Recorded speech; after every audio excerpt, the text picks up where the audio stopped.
Hello everyone, कशा आहात सगळे? सध्या थोडी मुलं नाराज असतील. IBPS क्लर्क प्रीचा रिझल्ट लागलेला आहे आणि अनफॉर्च्युनेटली काही जणांचा मिस झालाय. थोडक्यात काही जणांचा रिझल्ट राहिलेला आहे. आता भरपूर जणांचं असं म्हणणं आहे की अटेम्प्ट चांगला होता आमचा तरी नाही आला किंवा त्या टाईपमध्ये, म्हणून मी म्हटलं की थोडक्यात रिझल्ट राहिलेला आहे. ठीक आहे, आता स्कोर कार्ड वगैरे तर कळलंच, पण आता सध्या सगळ्यात इम्पॉर्टंट गोष्ट काय असायला पाहिजे, तर तुमच्या तोंडावर उद्या आणि परवा आपला पेपर आहे.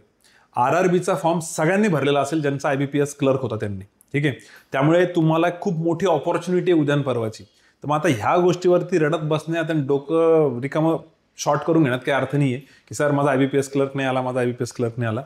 IBPS क्लर्क का नाही आला याच्यावरती विचार मंथन झालंच पाहिजे, त्याबद्दल काही डाऊट नाही आहे. पण मला असं वाटतं इमिडिएट तुमची ॲक्शन पाहिजे उद्या आणि परवाच्या पेपरवर. बऱ्याच जणांना तर मे बी ट्रॅव्हल करावं लागणार आहे, सेंटर जर दूर असतील तर पहिला फोकस सॅटर्डे संडेच्या पेपरवरती ठेवा.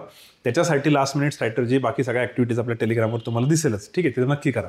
दुसरी गोष्ट, पेपर झाल्यानंतर तुम्ही विचार करू शकतात की IBPS क्लर्कमध्ये नेमकं कुठे गडबड झाली. स्कोर कार्ड आल्यानंतर तर खूप बेटर ऑपॉर्च्युनिटी राहील. त्यामुळे एकदा स्कोर कार्ड येऊ द्या. स्कोर कार्ड आल्यानंतर बऱ्यापैकी पिक्चर क्लिअर होईल की कुठे आपण गडबड केली. आणि हा IBPS क्लर्क संपला म्हणजे लगे पूर्ण सीझनच संपला असं नाही ना. RRB PO नंतर परत पुढे RRB क्लर्क पण आहे. जर तुम्हाला वाटत असेल नाही सर पण IBPS क्लर्क भारी होता, तर IBPS क्लर्कपेक्षा RRB PO अजून वरची एक लेवल आहे. म्हणजे मोठी ऑपॉर्च्युनिटी तुमच्या हातात आहे. ठीक आहे, आणि तुम्ही सगळेजण या फील्डमध्ये याच्यामुळेच आलेले की इथं नंबर ऑफ एक्झाम्स खूप जास्त असतात. इथं एक एक्झाम झाली नाही निघाली रडत बसण्यात वेळच नसतो. बघा ना कुठे वेळ आहे, म्हणजे तुमचा काल रिझल्ट लागला आणि उद्या परवा तुमचे पेपर आहेत.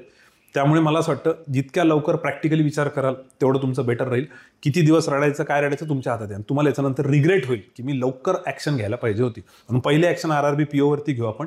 नंतर स्कोर कार्ड आल्यानंतर वीकली टॉकमध्ये मी त्याच्यावरती बोलतोच पुढे कसं राहील काय राहील. ठीक आहे, पण हा पॉईंटवरती प्लीज विचार करा की आपण ही फील्ड का सिलेक्ट केली. इथं N नंबर ऑफ एक्झाम्स आहेत आणि या दोनच्या व्यतिरिक्त पण अजून इन्शुरन्सच्या काही एक्झाम्स येणारच आहेत पुढे. ठीक आहे, चलो.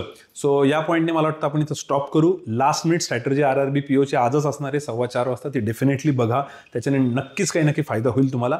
आणि याच्या व्यतिरिक्त जर तुमचे काही डाऊट्स असतील तर वीकली टॉक राहीलच आपला संडेला. त्याच्यामध्ये आपण IBPS क्लर्कचा का रिझल्टची गडबड झाली त्याच्यावरती पण चर्चा करू. ठीक आहे, चलो, will stop here. Thank you, bye bye, good day.